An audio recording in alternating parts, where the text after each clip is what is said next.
The Senior Rehab Podcast is sponsored by Great Seminars and Books. If you need high-quality geriatric con ed that's worth your time and money, check out Great. Owned by the living legend Carol Lewis, Great offers courses and products created by recognized leaders in geriatrics. Learn the most effective techniques for diagnosing and treating your patients. Just go to seniorrehabproject.com/great and get $25 off by using the code SRP25. Hit me!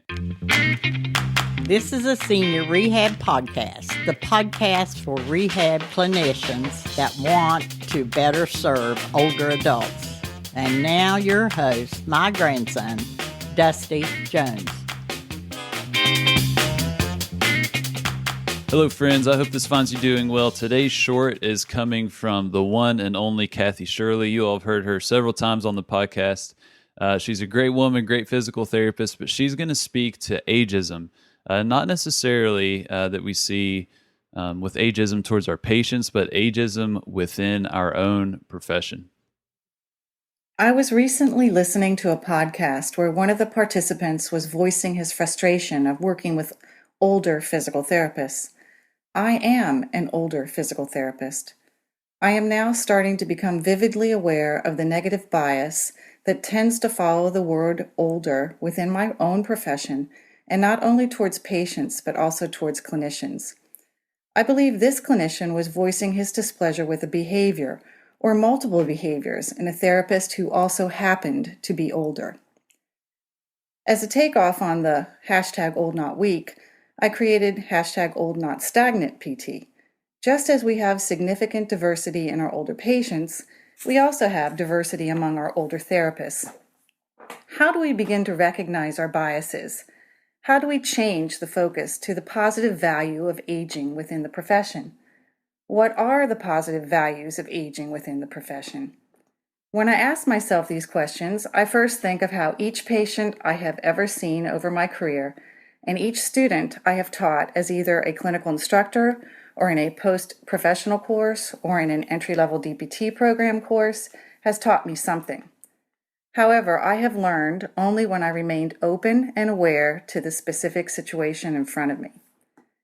This makes me think of a recent article I read regarding burnout and how people avoid it, why it might occur, the discussion of empathy training versus compassion training, and just in general, how do we keep the positives of the hashtag FreshPT as we age in this profession?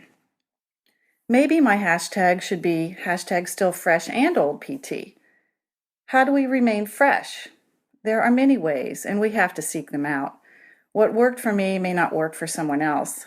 However, I do believe the key is to surround yourself physically or virtually with people who are better than you in the skill you want to develop, and these people truly want to help you become the best you can be. The potential of interconnection and networking today gives so much more opportunity for growth over a lifetime.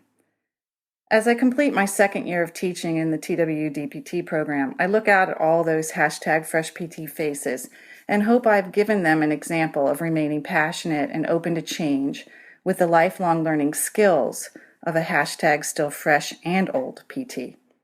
I purposely did not put the negative but in my hashtag phrase. I played the violin in my high school orchestra, and I can still remember hearing our conductor, Mr. LaMonica, saying, "The orchestra is only as good as the last chair violin." I am sure there are many similar sport and business analogies. We need to raise each other up to ensure the advancement of the profession. Be of service to your colleagues, and don't be afraid to seek out ways to improve yourself.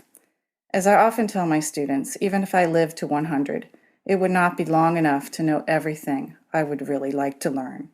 Thanks, Kathy. And if you have something interesting that you want to say, that you want to share with the rest of the SRP community, send me an email at dustin@geroscollective.com. That's dustin@geroscollective.com. And I'd love to talk to you and see if we can get on the air. Thanks.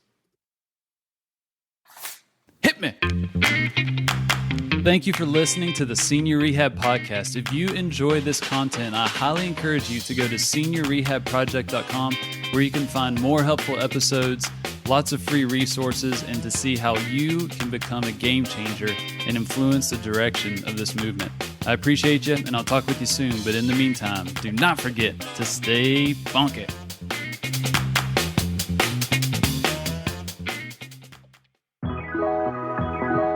The Senior Rehab Podcast is sponsored by Great Seminars and Books. If you need high-quality geriatric con ed that's worth your time and money, check out Great. Owned by the living legend Carol Lewis, Great offers courses and products created by recognized leaders in geriatrics. Learn the most effective techniques for diagnosing and treating your patients.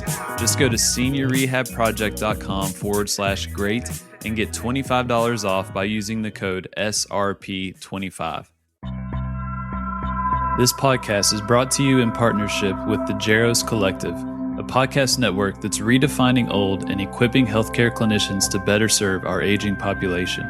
Find out more at GEROScollective.com.